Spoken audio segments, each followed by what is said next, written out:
Hello everyone, welcome to the Merchant Seaman community where men and women are not alone at sea because the Merchant Seaman community is here for he or she. Please take 10 seconds, hit the like button, subscribe, share the video, and leave a comment. Also, I ask you guys and gals to go to Amazon and pick up my book. I've written a book called, see if y'all can see that. I'll put a picture of it. It's called The Complete Guide to Becoming a Merchant Seaman, how to make $5,000 to $10,000 a month without a GED or high school diploma. The link will be down in the description. It's available on Amazon. Also, I would ask you guys and gals, please to go and buy a Merchant Seaman Community t-shirt. The link for that will also be down in the description.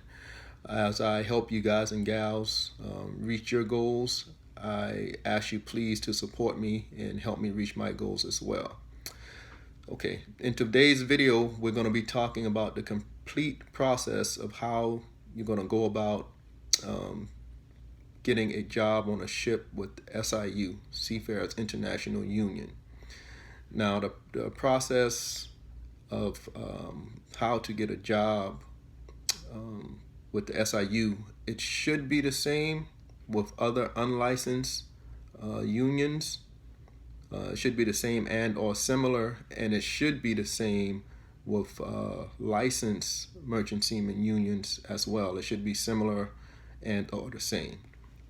So the first thing you want to do as a SIU union member, you will be given a password and a username, and you can go on to the Seafarers website, and once you log on, you'll have access to your medical summary. So on that page, you're going to be checking and making sure that all of your physicals are current and not expired. If you need to take a drug test, a benzene test, TB test, on that website, when you log on, you'll see what it is that you need to, what tests you need to take. So on that website, you can request to have those tests taken. You can request to have it, set it up to have it taken yourself, or you can call one of the union halls and you just say, hey, you know, my name is, you know, whatever, and can you check my medical summary and tell me what tests or is there anything that's expired that I need to take? And then whoever you speak to on the phone at the union hall, they'll go ahead and set those up for you. You don't have to pay for these tests as long as you have medical benefits. You don't have to pay for these tests.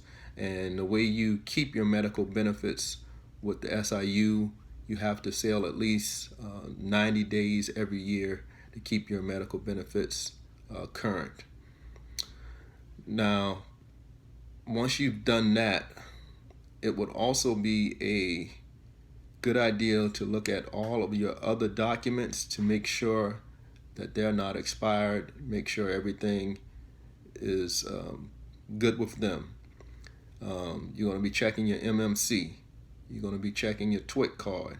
You're going to check your medical certificate. You're going to be checking your STCW basic training classes. You're going to be checking your STCW security classes, making sure they're not expired, making sure they're up to date. You're going to be check your shot card. Make sure any shots that you have taken, that they're up to date. Passport. Make sure your passport is up to date. Okay. Now, once you've taken care of that, then now you're going to decide on what union hall are you going to go to look for work. So the SIU has union halls all throughout the United States, and you can choose what union hall you want to go to. It's your choice. And I have a list here of the union halls. I'm going to read the list to you of all the union halls. So they have a union hall in St. Louis, Missouri. They have a union hall in Tacoma, Washington. They have a union hall in Wilmington, California. They have a union hall in Mobile, Alabama. They have a union hall in Norfolk, Virginia. They have a union hall in Oakland, California. They have a union hall in Philadelphia, Pennsylvania. They have a union hall in Algonac, Michigan. They have a union hall in Anchorage, Alaska. They have a union hall in Baltimore, Maryland. Columbus, Ohio. Piney Point, Maryland. San Juan, Puerto Rico. St. Croix, Virgin Islands. St. Thomas, Virgin Islands. They have a union hall in Honolulu, Hawaii. They have a union hall in Houston, Texas. Jacksonville, Florida. Jersey City, New Jersey. Joliet, Illinois. Kansas City, Missouri. Lawrenceburg, Indiana. Fort Lauderdale, Florida. Hagen, Guam. Harvey, Louisiana. Yeah. So now, once you've picked a union hall that you want to go to and find a job, now you need to plan your travel. How are you going to get to that union hall? Because a lot of people, a lot of merchant seamen, they don't live in a state that has a union hall. Or the people that do live in a state that has a union hall, they don't live close by the union hall. They may live like 4 hours away, 6 hours away, 8 hours away. Okay, so you're going to plan your travel. How are you going to get there? Are you going to take a plane there? Are you going to take the train? Are you going to take a bus? Are you going to rent a car and drive down there? Excuse me. Are you going to drive your personal vehicle down there? Okay. Then you're going to plan your hotel or motel stay. So when you are, planning your hotel motel stay, you want to try to find a hotel or motel that's close or nearby the union hall. Okay.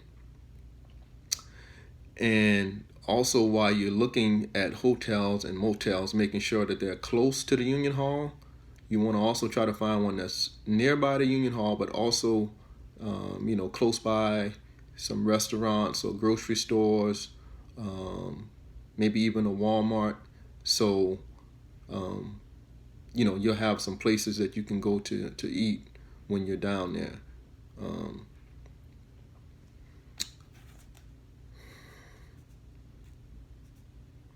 Now, you want to also make sure you got enough money. Okay, when I say you have to budget and make sure you have enough money, meaning when you go to look for work in the union hall, you don't know if you're going to find a job that day. It might take you 3 days to find a job. It might take you a week, 2 weeks. It might take you a month. It might take you a month and a half to find a job. So you want to make sure you have enough money for you to, travel to the union hall. And if you do end up staying there a month looking for work, you have enough money for your hotel, motel stay. Also, while you're planning your budget, you also need to calculate how much money is it going to cost for you to get from your hotel to the union hall every day. And you also need to plan that out before you leave. Okay, once you get down there to where the union hall is, and you're at your hotel, how much it's going to cost, or how are you going to get to the union hall every day? Are you going to walk? Are you going to take the city bus? Does that city have like a subway or a train that you can take? Are you going to buy a bicycle and ride your bicycle there every day? Are you going to pay for an Uber to get back and forth? Which I wouldn't recommend that, because that's going to be very expensive if you're paying for Uber to go back and forth. But yeah, so then after you have planned your budget, then you want to go ahead and pack your luggage. And I'll do a separate video about all the things that you should make sure that you pack before going to look for a job and before going aboard a ship. I'll do a separate video about that. But when you pack your luggage, you want to make sure you have enough of everything to last you to work on a ship for 1 month, 2 months, even 4 months. You want to make sure you got enough soap, toothpaste, underwear, t-shirts, whatever it is that you need. You want to make sure you have enough of it. You don't want a situation where you travel all the way there to the Union Hall and it's time for you to board to get on a ship, and you're like, oh man, I forgot this, I forgot that. If you forgot some little things here and there, it's not really a big deal. Once you actually get on a ship and you start working, if that ship normally has a port that it always goes to, meaning like the ships normally goes to, let's say, a port in Houston, Texas, and then from Houston, Texas, it goes to a port in Jacksonville, Florida, and it normally just goes back and forth between those two ports, then normally it will be a mailing address that you can have things shipped to at that port, and whenever the ship gets to the port, then they could bring those items to you. Right now with this COVID thing going on, I'm not really sure how they're handling that part, but I know some way, somehow, yeah, you should still be able to receive mail or packages can get to you on the ship. Okay. Yeah, so next thing we're going to talk about, as far as you traveling down to a union hall, as far as you traveling and getting to a union hall, another thing you could do, if you have a friend or you know someone that wants to ship out of that same union hall, then you can meet them there, and you guys or gals, you could split the cost of a hotel room, or you could have separate rooms, stay in the same hotel, but you guys can stick together, look after one another.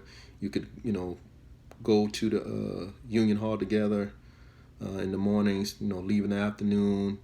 You'll have somebody with you, which is always a help, or a lot easier if you can arrange something like that. Another thing about the hotel motel stay. Now, me personally, I always stayed in motels when it was time for me to ship out and go to work. So, because it was a motel, it wasn't the nicest motel. Another thing with hotels and motels, try to find one that offers a weekly rate. And even if they don't have a weekly rate, just be kind of assertive and tell them, well, hey, look, I'm a merchant seaman. I'm going to be down there for at least a week, 2 weeks. I'm not really sure, but I know this is your daily rate. But hey, just give me a discount, because I'm going to book it for the whole week, or something like that. And let them know, well, hey, if you guys treat me nicely, I got some other merchant seaman friends, that they're looking for lodging as well, and then they might do something for you. So I used to pay around, with tax, like around $240 a week to stay in one of the motels that to stay in one of the motels, because most of the day you're going to be in the union hall looking for a job. So you're only going to come back to the hotel for a couple hours, in the evening, watch a little TV, get some rest, and then, get up the next day and look for work again. Because the union hall normally opens up at 8 and it doesn't close till 5. So, and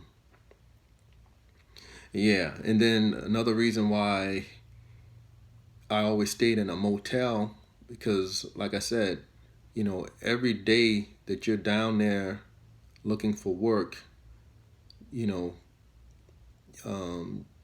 all of the costs will add up quickly. So, like I said, food every day, travel to the union hall every day. All these little costs, they add up. So if you have a big budget, then hey, you stay at whatever hotel you want to stay at. But let's just say, if you're spending $100 a night and you end up staying there for 3 weeks, okay, well, you do the math. Okay, so that's that. So the next thing, all right, now you're gonna go to your union hall, and like I said, the union hall opens up at 8, and when you get to the union hall, then you're gonna go and you're gonna register. I don't think they really don't start I think, like, conducting business at the counter until like 9 o'clock. But other union halls may be different. But the one that I normally shipped out of in Houston, they normally didn't really start conducting business till like 9 o'clock. So you might be able to register before then, or you might not. But anyway, you're gonna go to the union hall. You're gonna register. When you register, they're gonna give you a registration card, and it's gonna have your name on it. It's gonna have what department you're in. It's gonna have your seniority rating. Okay, SIU has a seniority rating. They have A, B, and C. So A book is someone that's been a part of the union for 8 years, and for 8 years straight, they've sailed at least 90 days a year. They worked at least 90 days a year with SIU for 8 years straight. So that makes you an A book. A B book, if you go through the Seafarers International Union, if you go through their apprenticeship program, you graduate, you join the union, then you come out as a B book. A C book is if you just went on your own, you paid for your own MMC, you paid for your own TWIC, your Coast Guard physical, you paid for your STCW basic training classes, you paid for everything on your own, and then you contacted the union and you said, hey, I would like to join the union. Then you're a C book. Okay.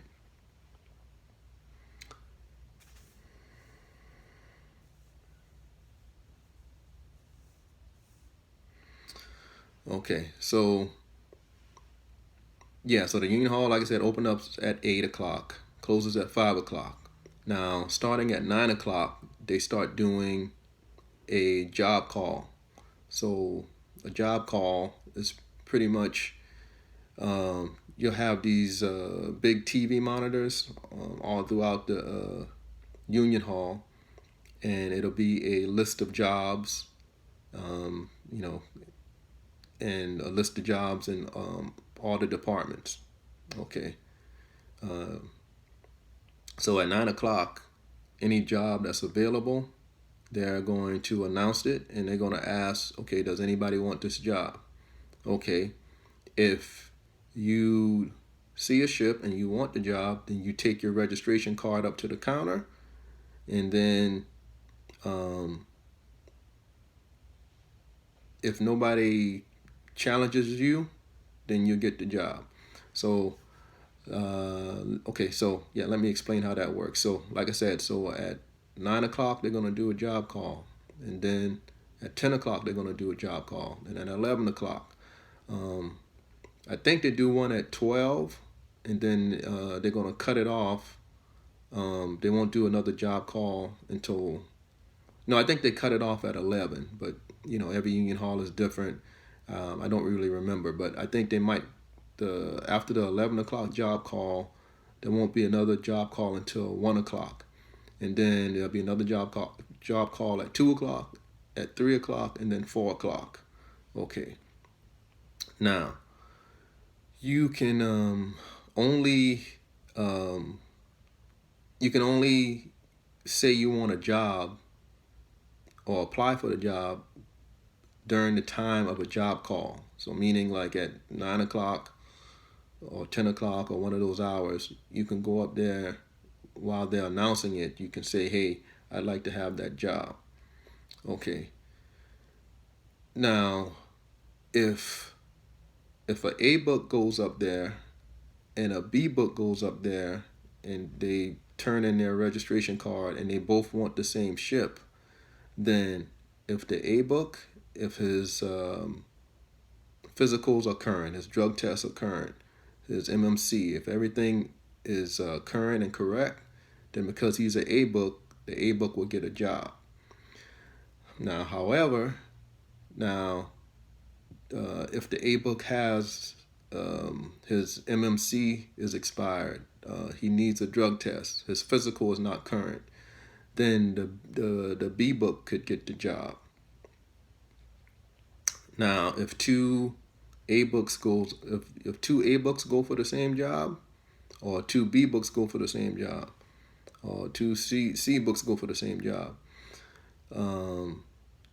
then it comes down to whose registration date is the earliest. Okay, so meaning that you have two A books, they have the registration card, they both want a job, they want the same job on that ship. If this A book, if this guy or gal registered on January 1st, and then this A book registered on January the 3rd, then the A book that registered on January 1st, they would get the job. So whatever, if this same seniority goes after a job, whatever the registration and all of their documents are current and up to date, whatever merchant seaman has a registration card with the earlier date, they would get the job.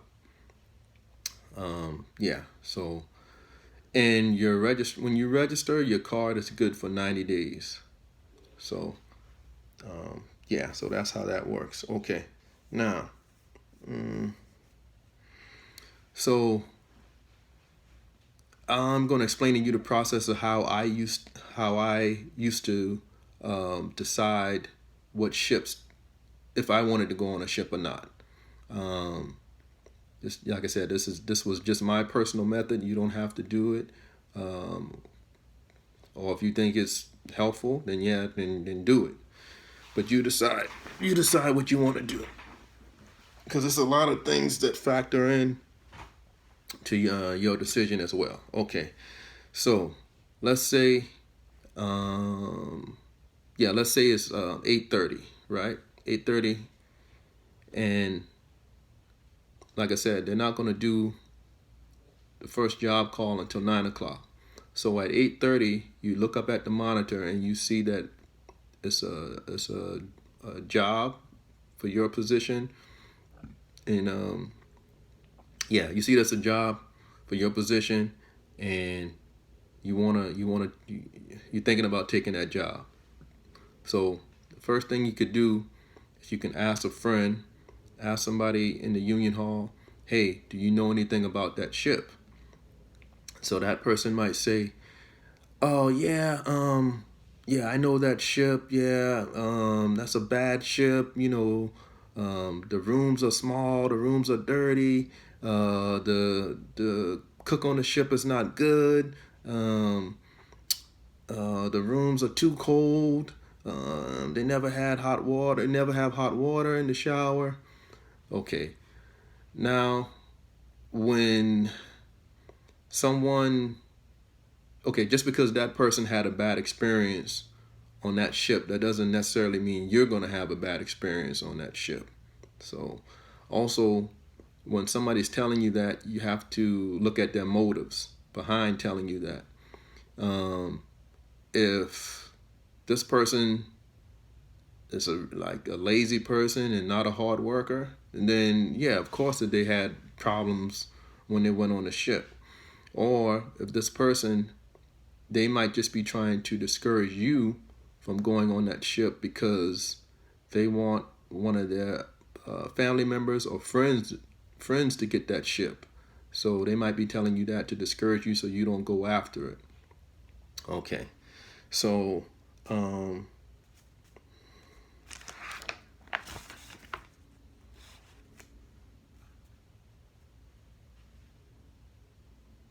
yeah, so the next thing you could do is you could go to the counter and you ask the patrolman, ask the port agent,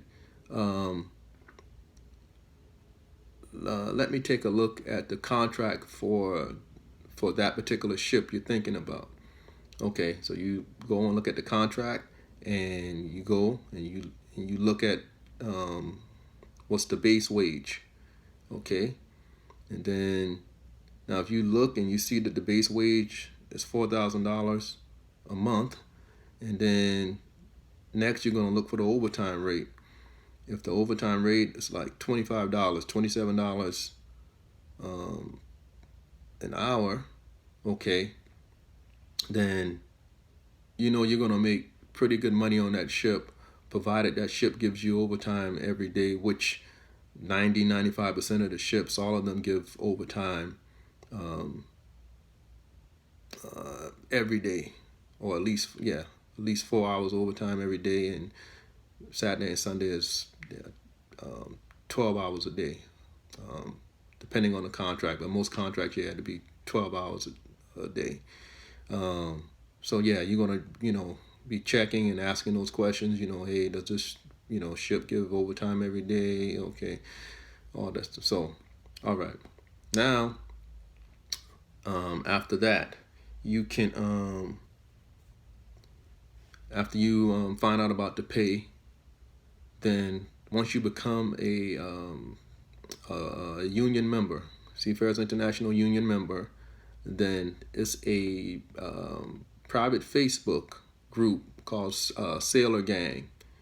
But you have to be a member in order to, before the administrator will allow you to be a part of the private group. But inside of Sailor Gang, you can, put a post and say, hey, does anybody have any information about, the ship that you're thinking about going on? You can ask questions like, okay, hey, does the ship have Wi-Fi? Okay, you can ask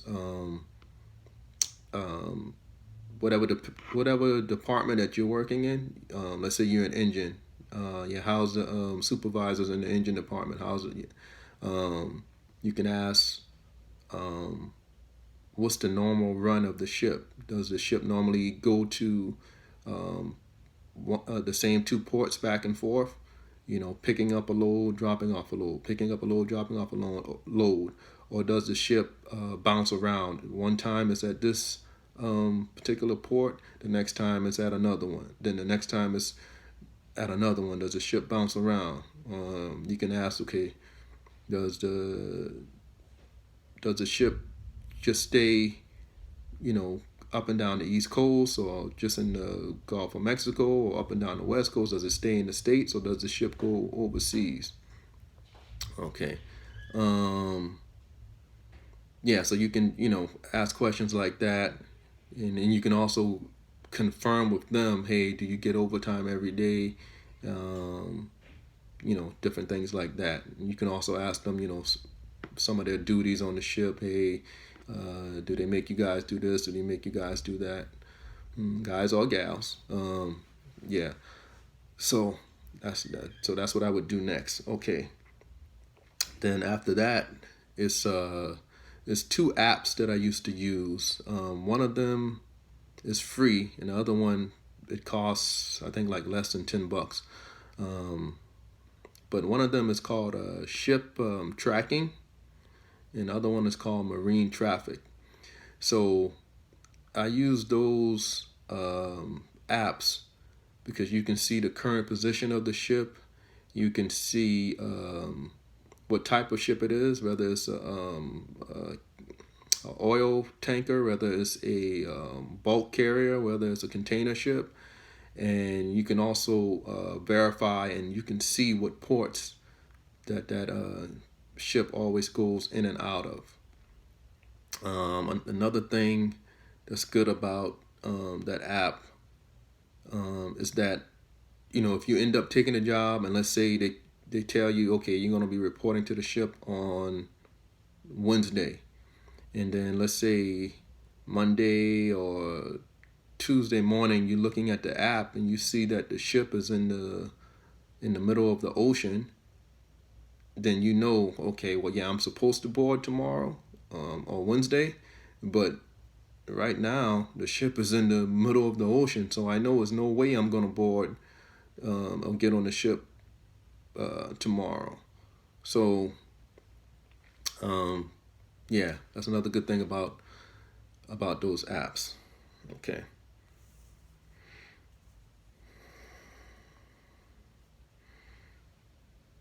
Now, once you, so like I said, when you're doing all of these things, primarily you're going to be doing this, before they do the job call. Yeah, you're going to, or yeah, you pretty much, yeah, you're going to try to do all this before they do the job call. So it's like, let's say like it's 9:30, you see a job pop up on the board. Okay, you have a little bit of time to do this research because the next job call is not till 10 o'clock. Okay. Yeah, so like I said, they do the job calls at every hour starting at 9, and then they take a break for lunch, and then the last job calls at 4. But outside of those regular job calls, they have something that's called all ports. So all ports means that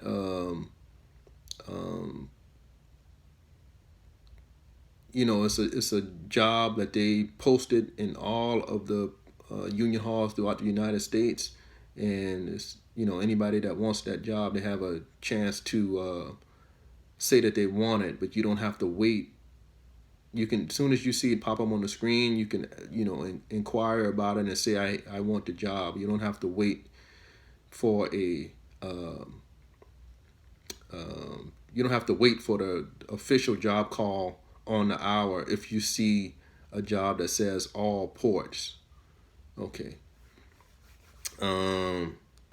Then so yeah, so you see, so you hear them make the announcement. Yeah, we have, for example, we have a wiper job, we have a OS job, we have a SA steward assistant job on Crowley, West Virginia. I'm just giving an example. Crowley, West Virginia, it's a relief job. Okay, if they say a relief job, then most of the time that means 45 days or a 60-day job. Okay, if they say it's a rotary job, then that normally means that it's a 4-month job. And if you're, it's a 4-month job. Yeah, or sometime it'll say, 10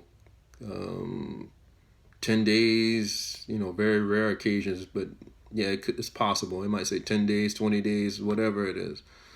45 days, yeah. But yeah, so once they do the job call, and then they say, hey, does anybody want it? Then you take your registration card and you go and you give it to the patrolman or the port agent, and then if nobody else comes to the counter and wants the same job, then you have the job. Or if somebody else comes to the counter, as long as their seniority is not higher than you, and then you'll get the job. Or if their seniority is higher than you, if as long as all the documents are in place, then they'll get the job. If the documents are not correct, then you still could get the job. But anyway, so after that, then they'll give you they'll take your MMC and TWIC and medical certificate, and then they'll have you fill out a dispatch sheet. So on that dispatch sheet, it's going to have the date, your name, date of birth, the name of the ship, the name of the company, your home address, next of kin. Then it's going to be a section, okay, that's very important. It's going to be a section that says airport desired to fly from. Okay, so it's asking you what, like on the day that you're supposed to report to the ship to work, what airport what airport do you want to fly from in order to get to the ship? And the company's going to pay for your flight to get to the ship. But let me give you an example. Like in my case, I live in Charleston, South Carolina. I've always shipped out of the Union Hall in Houston, Texas. So when I filling out the dispatch sheet to get a job, I always wrote down that I desired to fly out of Charleston, South Carolina. Okay. Now, the reason why I did that is because when you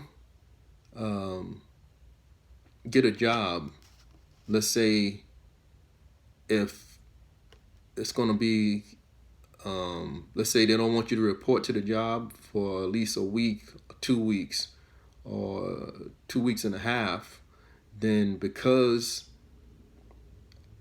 I don't live in Houston, and then it doesn't make sense for me to stay in Houston and have to pay for food and pay for a hotel stay for 2 more weeks when I could just pay. I used to pay maybe $450, and I just fly back home and sleep in my own bed and get to spend another week or 2 weeks with my family. And then when the ship was ready for me, hey, they could fly me out from my home airport, and then I would go to wherever the ship is. But before you book your flight, so when I was in Houston, I'm filling out the dispatch sheet for the job. I go to the port agent patrolman. I make sure I ask him, okay, hey, so you have everything for me. The company doesn't need anything else from me. I'm good to go. He gonna say, he or she'll say yes, everything's good to go. Only thing now you need to do is just you'll wait to get a call or an email from the company telling you about your flight information. So yeah, once he tells me that, then I book my flight and I go back home. Now, let's say like for example, the ship that I was supposed to work on, let's say that ship was coming to a port in Houston. So sometimes they'll say, well, hey, you took the job out of the Union Hall in Houston. We're not going to pay for you we're not going to pay for you to fly from Charleston to Houston. Sometimes they might say that, but I mean, hey, like I said, I'm just telling you what I used to do. If it's a week or 2 weeks before I'm supposed to go to work on a ship, I'm gonna just fly back home. And if the company wants to, if I have to pay for a plane ticket to come back out, then I will. Or if the company say, okay, well, yeah, you're gonna have to pay. We'll pay some of it, but you pay the rest. Then hey, depending on your finances, then hey, just do it. But in my 6-7 years of sailing, I never had a situation where I had to pay. I never had a situation where I had to pay for my plane ticket. But so I think that's it for this video. Thank you guys and gals so much for watching. I really try to be as detailed as possible when I make these videos. I pray and hope it helps you. You guys and gals, be kind to one another. Share information, share your experiences. I love y'all. Thank everyone for subscribing. Thank everyone for liking the videos. We'll see you in the next one.